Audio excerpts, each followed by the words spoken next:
Good evening, everyone, and welcome. I'd like to call the Tuesday, February 3rd, City of Homestead special call meeting to order. It is now 5:34 p.m. Madam Clerk, could you please call the roll? Councilwoman Konski. Here. Councilman Cannibal. Here. Councilman Fletcher. Here. Councilwoman Avila. Here. Councilman Ross. Here. Vice Mayor Bailey. Here. Mayor Lawson. Here. All right. Our first item tonight is the request for a motion to place car number 4914 on the council agenda. Public hearing 2026-07, the Greater Miami Youth for Christ mural consideration. Mr. Pearl. Yes, Addendum 1 is a resolution of the City of Homestead, Florida, granting approval of a public art mural as requested by Greater Miami Youth for Christ for property located at 1088 West Mallory Drive as legally described in Exhibit A and providing for an effective date. Thank you. Open it up to any council questions or comments. Vice Mayor, I'm sure you'd like to lead the charge. If anyone wants to speak first, I'll say that. Anyone? Okay, you're it. Thank you, Mayor.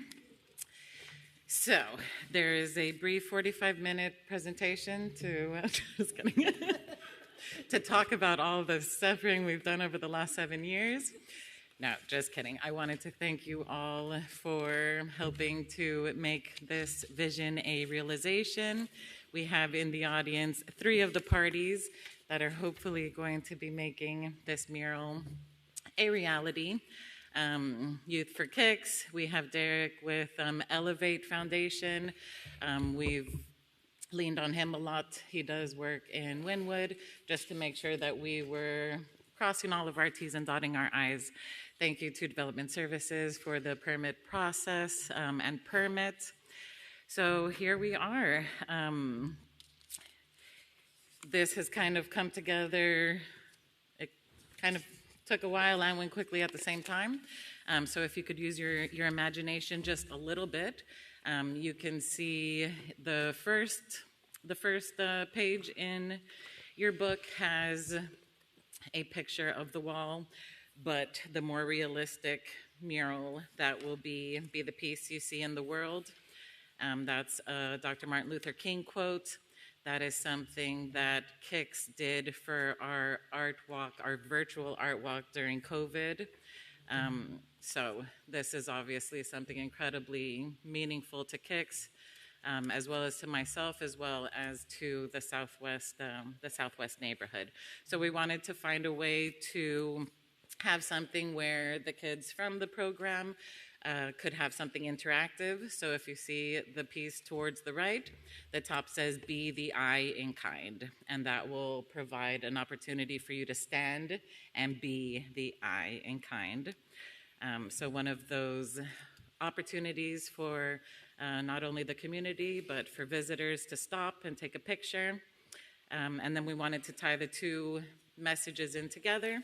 So that stained glass, a little kick to Kicks being a Christian organization. Those cranes will carry some of those stained glass. So that very nice long 148-foot wall will have 2 beautiful messages, and it'll all tie in nicely. And that's it in a nutshell. Thank you. And I'll ask this, Mr. Manager, through staff, whoever can answer. In terms of scale, how does 148 feet in length compare to the Greetings from Homestead mural? Just general. Half, 3/4? The length, I think it's like 2.5 times probably. Okay. But the height is a little bit shorter. But at that side, it will fit very well because it's a very long blank wall. So I think it's good for that. Very good. All right. So this was just to put it on the agenda. Let me open the public hearing. Is there anyone from the public who would like to speak on this matter? Not, I'll close the public hearing and I'll entertain a motion for approval. I will move it. And one final thing just to keep in mind. So Derek started the murals at Homestead Middle School. and they have been using the term homestead walls. So we thought that this could be Homestead Walls Maui murals, and then there could be Homestead Walls Midtown murals. So just an opportunity to give us an additional Branding and piece identity. of branding. Sure. Yes. So thank you. Okay. So it's been moved and seconded, and my little cheat sheet here calls for a roll call vote. Councilwoman Avila? Yes. Councilwoman Konsky? Yes. Councilman Cannibal? Yes. Councilman Fletcher? Yes. Councilman Roth? Yes. Vice Mayor Bailey? Yes. Mayor Losner? Yes. Motion carries. Mr. Pearl, tab 1, please.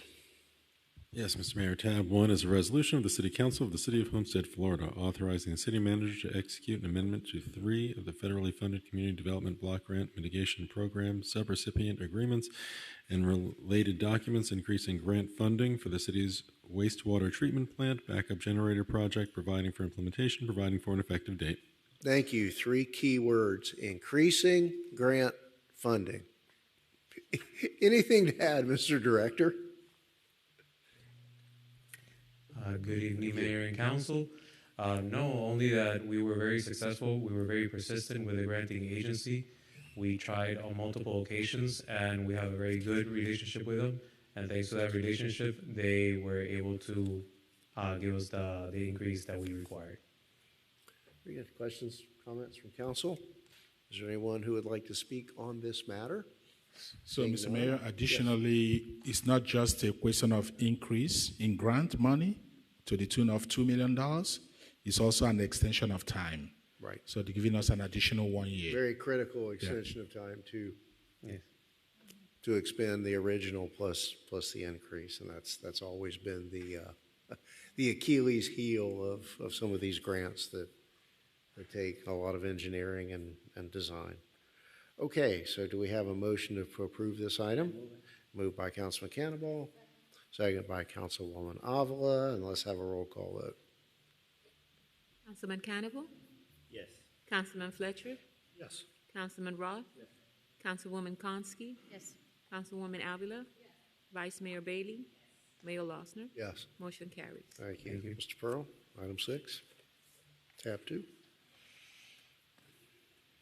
Tab 2 is the second reading of an ordinance of the City of Homestead, Florida, amending the budget for the Water and Sewer Utility Fund for the fiscal year beginning October 1, 2025, ending September 30th, 2026, by increasing the total budgeted revenues and expenditures by $12 million, providing for severability and providing for an effective date. Thank you. Any questions from council? This is one of those, I think, ministerial budget items just to account for loan proceeds that have not yet been expended, nor have we specifically addressed that expenditure at this point. So if there are no questions, let's open the public hearing. Anyone who would like to speak on this matter? So I'll close the public hearing and ask for a motion on this item. Yes, moved by Councilman Cannibal. Do we have a second? Second by Councilwoman Avila. And off to a roll call vote. Councilman Fletcher? Yes. Councilman Cannibal? Yes. Councilman Roth? Yes. Councilwoman Konsky? Yes. Councilwoman Avila? Yes. Vice Mayor Bailey? Yes. Mayor Losner? Yes. Motion carries. If there is no further business for this special call, Mr. Manager, Council, any further business for a special call? None, Mr. Mayor. All right, do we have a motion to adjourn? Moved and seconded, all in favor? Any opposed? We'll take a very, very short break here and move into our Committee of the Whole agenda in just a moment.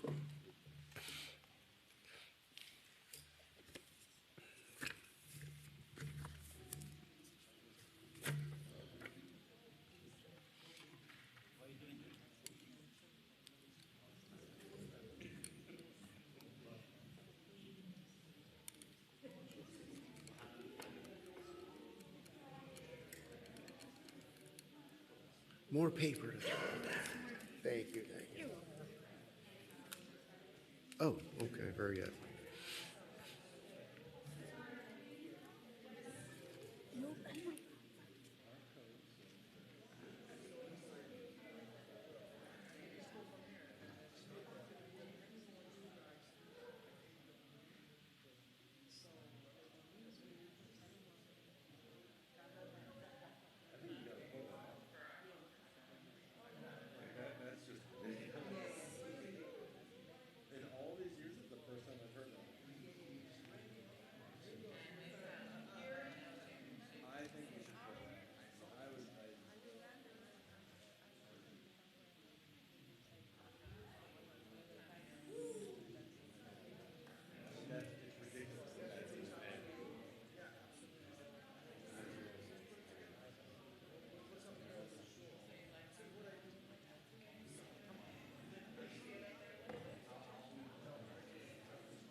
All right, let's move the committee of the whole meeting along if we could, if everyone's ready.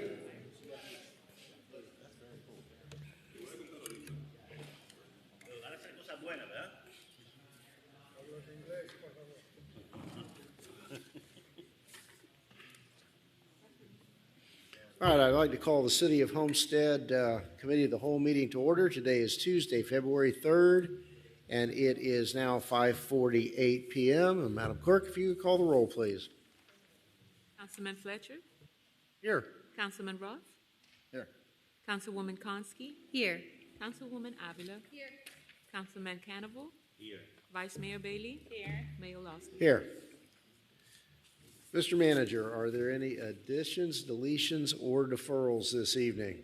Yes, Mayor and Council, tab number 3, car number 4906 is going to be deferred to the next council meeting, February 18th. All right, can we have a motion to defer that item until the council meeting? 3, the HVAC. The All right, it's HVAC. been moved and seconded. Any public comment? Okay. All in favor of the deferral? Aye. Any opposed? All right, tab 1 is the approval of the January 6th Committee of the Whole minutes. Do we have a motion to approve? Moved by the Vice Mayor, seconded by Councilman Cannibal. All in favor? Any opposed? All right, our next item is tab 2. This is a motion to place car number 4899 on the council agenda, the 2026 Homestead Stone Crab and Seafood Festival. And I believe we have a presentation on behalf of the foundation by former Vice Mayor Guzman. Welcome back. Thank you.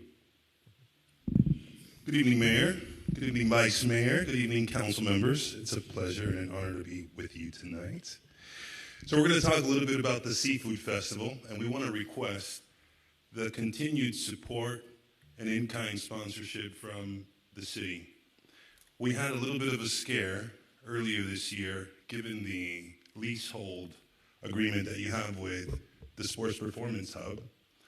But I think through talking through the challenges with the city and staff, along with the Sports Hub, we found a way for that venue to be used once again. So I want to thank City Manager, I want to thank City Council, I want to thank staff, I want to thank Pedro as well for being an integral part of that process. I don't know if you guys have been to the Seafood Festival, but if you haven't, it is a really great family event. This is what we call the signature event in the city of Homestead. It brings about 20,000 people, and I think this year it might reach 30,000 people. Every year it gets a little bit better, and the funds that are raised through this event are used to give those students who are looking to pursue higher education.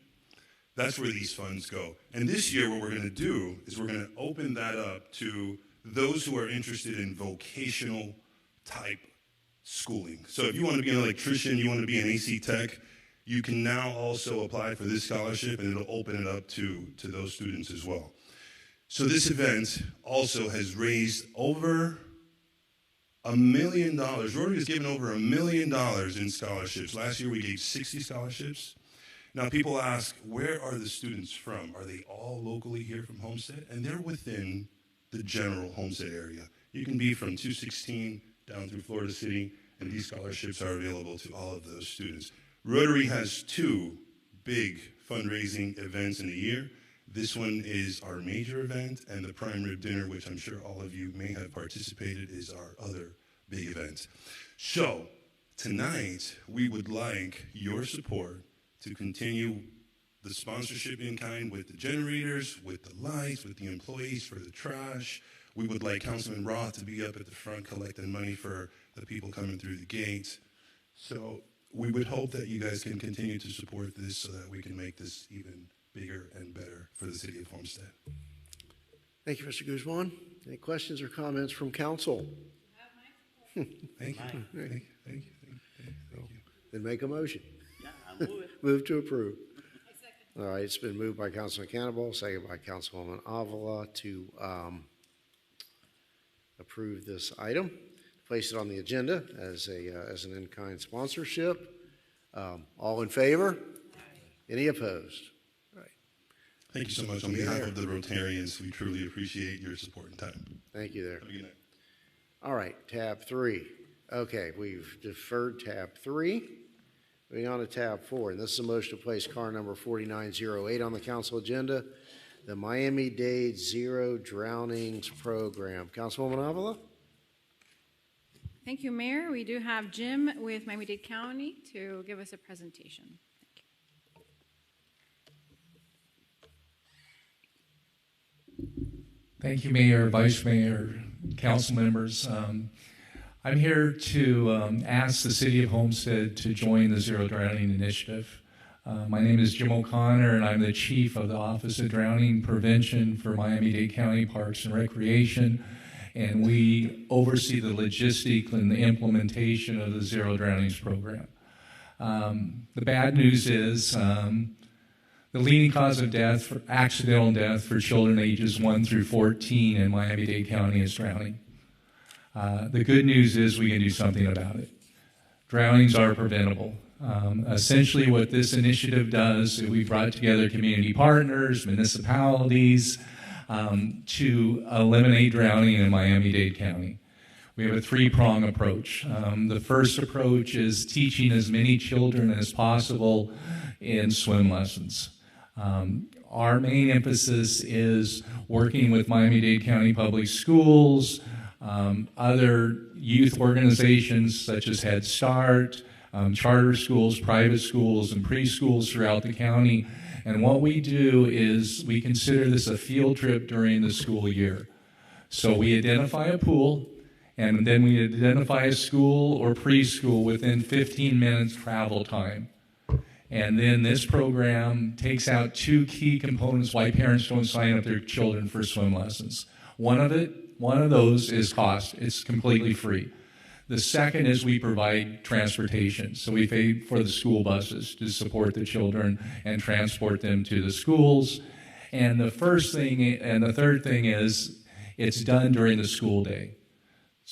So we pick up a group of kindergarten children at 9:30, say 24 children. We drop them off at Robbie George. We teach a 30-minute class with those kindergarten children. The bus leaves, goes back to the school, picks up another group of kindergarten children, picks up the group that has got done with the lesson, takes them back to the school. We typically do 3 to 4 shuttles a day for a 2-week period of time.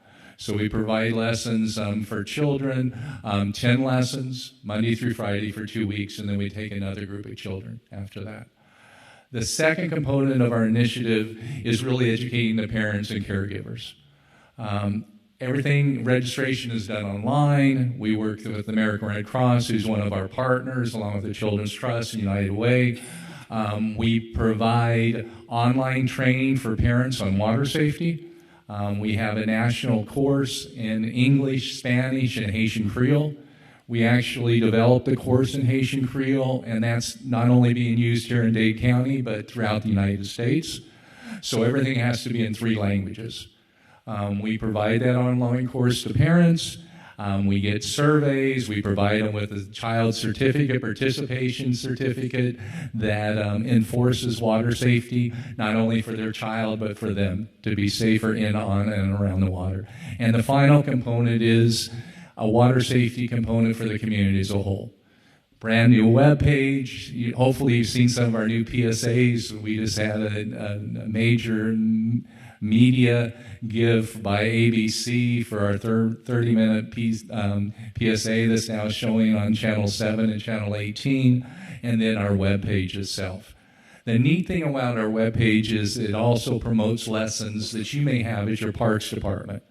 So once you join our initiative, we put your Parks logo and city logo on our webpage, and they can just click on that and it goes straight to the Parks Department to find about other classes. That's really how Zero Drowning works. Year 1, we reached over, which you're going to have see the report on your desk that I had to provide to our county commissioners. We provided lessons for roughly 2,200 children. This year, we're shooting for 5,000, and when we're fully implemented, we're trying to reach 20,000 children annually. So please join. Great Thank you, right Chief, here. for that presentation. I first want to say thank you to Dr. Zeri for encouraging me to attend the Miami-Dade County League of Cities event that was held recently, because if I had not gone, I would not have run into your table, and that's where I came into contact with the Zero Drownings program. And you know, I mentioned to Zeri I really wanted to see what we could do about getting this program into our city, and he jumped right in, excuse the pun, to see how we could make that work. And our Parks Department was very familiar with the program as well, so it was an easy, an easy delivery. And the reality is that this program is not going to compete with any of our swimming programs. It's a great complement to our swimming program, and it's data-driven, which is really important to me as well. So being funded through the Children's Trust, it's a very low cost to our as a fiscal impact, but that is reimbursable. Can you talk more about that, please? Thank you. Good. Could you expand on the reimbursable portion?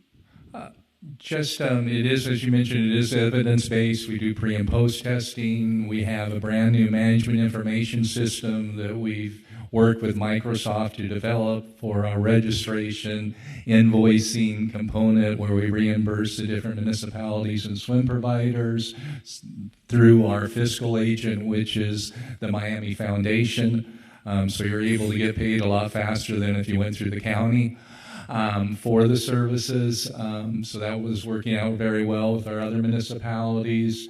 And then, you know, basically the partners are listed in the report that I gave you, some of our key partners that are out there. Thank you. And you know, I would love to hear your experiences and your thoughts. Personally, as a mom of 3, I received similar training for my son when he was 2 years old, when the YMCA was here. And the skills that they teach, this is not learning how to swim, it's learning how to, in the event that you are in a body of water, how to get to a ledge safely and get out.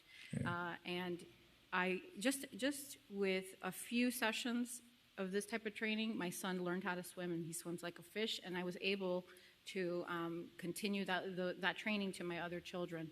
So fantastic programming and information, and the fact that it's going to be at one of our local pools in our Southwest, I think it's a great way to activate that park. And one thing I did ask was whether or not we could take some graduating pictures, like graduation class pictures of the groups that come. So hopefully we can do that and showcase the progress of our participants. And I see that there's mascots in the package. Yeah, you can see some of the different things we have. You know, 6 different mascots. You know, the instructors will wear the badges and all kinds of stuff. Do we pick from here, or do we make up our own? No, those are kind of for each station. So, so we have like different teaching stations. We'll divide them up by mascots. But those are some of the branding information that we have, and we would also like you to be part of our communications committees that we have, that we meet bi-weekly for social media. You know, typically, you know, the municipalities, the Children's Trust, as I mentioned, the Red Cross, those are all some of our really key anchor partners. Well, thank you very much, and I look forward to the support of my colleagues on this item.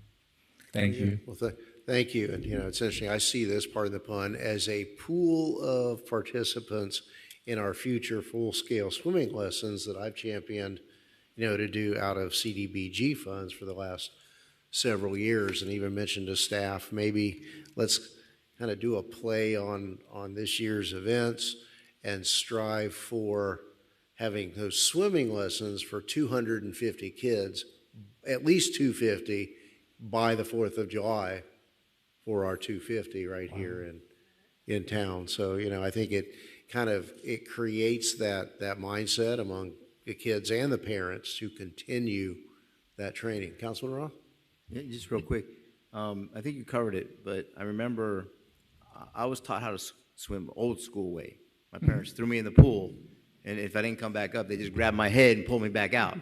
But I was impressed with the fact that the question I was going to have is how many lessons does it actually take them to teach? And I think you said they go for 10 days.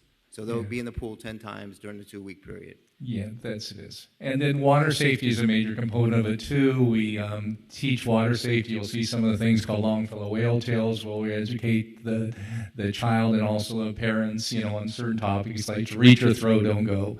Just wear your jacket or for life jackets, those type of things. So we do stress that. It is evidence-based, and as you mentioned, this program is a program where we don't like to say the word learn to swim. We talk about swim competency and swim lessons. And what our goal is is for a child to be able, if they fall into deep water, be able to turn around, make it back to the side to a position of safety and call for help. And that's our pre and post test, essentially. And what we found out in year one, majority of our children couldn't do that in the pre-test. And 78% of the children that attended at least 7 out of those 10 classes at the completion were able to pass the post-test. We don't care how pretty it is, whether the arms are high or that type of thing. It's just a matter of really striving at this level, making it from point A to point B. It is a great feeder program for your other learn to swim programs.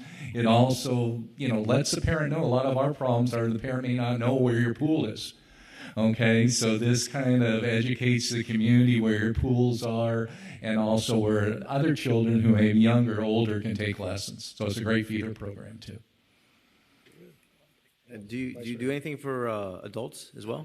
For adults, right now, no. Okay, we're kind of limiting it to young children. In the future, we do on the website, though, you could promote your adult classes, and we do that. Yeah, because there's a lot of parents of children that don't know how to swim, that don't know how to swim as well. In fact, I think a couple of years ago, maybe 3 years ago, during race weekend, we had a family, one of the kids fell into the canal, and he didn't know how to swim. His father jumped in after him, and he didn't know how to swim. And we had 2 Homestead officers right down the street that pulled him out of the water. So, I mean, the swimming is very important, especially South Florida, all the canals and all the things we have down here. So maybe we need to focus on getting some adult swimming lessons for some folks, too. Amen. Thank you, Mayor. Thank you. Is that it? All right, so make the motion. No, I think you're good, right? Go ahead.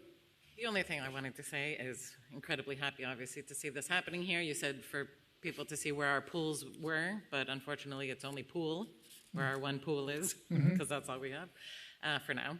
But I was wondering if you guys were the ones that did the Water Watcher.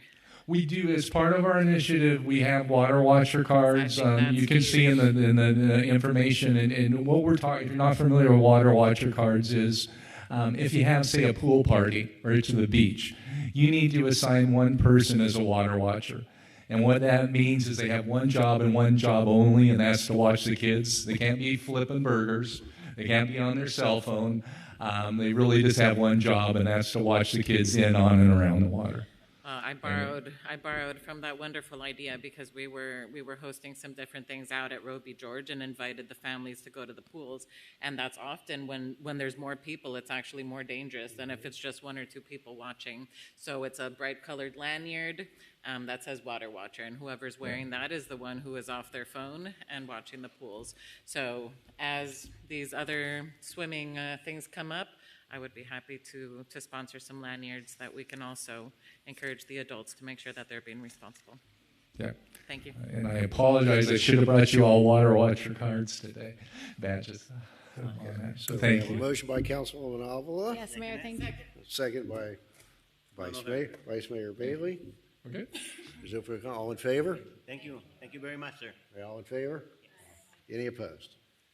All right. Our next item is tab 5, and this is a motion to place car number 4901 on the council agenda. The Wetland Mitigation Preserve Area. Anyone opposed to waiving the staff report on this? Mr. Manager, anything to add? Mr. Howard? You're here. Go ahead. Go to work. I love talking about wetlands. It's still early. No, actually, it's very, very interesting. This is the mitigation that we have under the rock pit that we have to maintain in perpetuity. So we have to get it to looking like a wetland, a natural wetland, and keep it as such basically forever. So this is how we do this on an annual basis. Okay, and that's just a contractual obligation that we've lived By under the for many ordinance. years. Yeah. Right. Any further questions? Moved by Councilman Avila, second by Councilman Cannonball. There's no public comment. Didn't think so. All in favor? Any opposed? Mr. Manager, anything further for this meeting? Yes, Mr. Mayor and Council, this past weekend was a great weekend. Thank you, everyone, for participating in the 77th rodeo. Very, very impressive. I was there for 2 nights, Friday and Sunday. And, of course, I saw Councilman Roth and Konski fully involved in terms of playing some key roles. Thank you for your service and for your leadership as well. The mayor was there. Councilman, yes, and you all came with your families. And of course, Councilman Fletcher was as well there on Friday nights. This coming weekend is going to be the premier rollout of the city's karaoke nights. It's going to be a monthly event. The goal is to continue to activate downtown Homestead. It's going to be on the first Friday of every month. Karaoke night, it's going to be at Losner Park. We hope to see council members kick off the events with their sonorous voices, singing their best tunes. Our able and fantastic parks department is going to be rolling out Father and Daughter Dance. The first one ever is going to be on the 13th, on Friday, at Dickinson Community Park. There is also thank you to the Vice Mayor for your leadership in kicking off this month's Black History Month. It's going to be the month of February. There will be a series of highlights demonstrating and highlighting Black history and heritage all month long. And we're partnering with Seminole Theater for a series of events on the 26th, 27th, and 28th. A lot of events to celebrate the Black history. I'm actually reminding council, mayor, and staff that the State of South Dade event is going to be on Thursday. It's going to be at the Miami-Dade College. I believe it's at 8 o'clock in the morning. We were just informed late this afternoon by the county that there was a small brush fire at the base, but it's been actively contained. So just watch out for those with respiratory challenges. Don't be outdoors. That's all I have. Thank you, Mr. Manager. Mr. Attorney, any business? Last minute from council. All right, then I'll entertain a motion to adjourn. Moved and seconded. All in favor? Aye. Motion carries. Thank you all. Good night.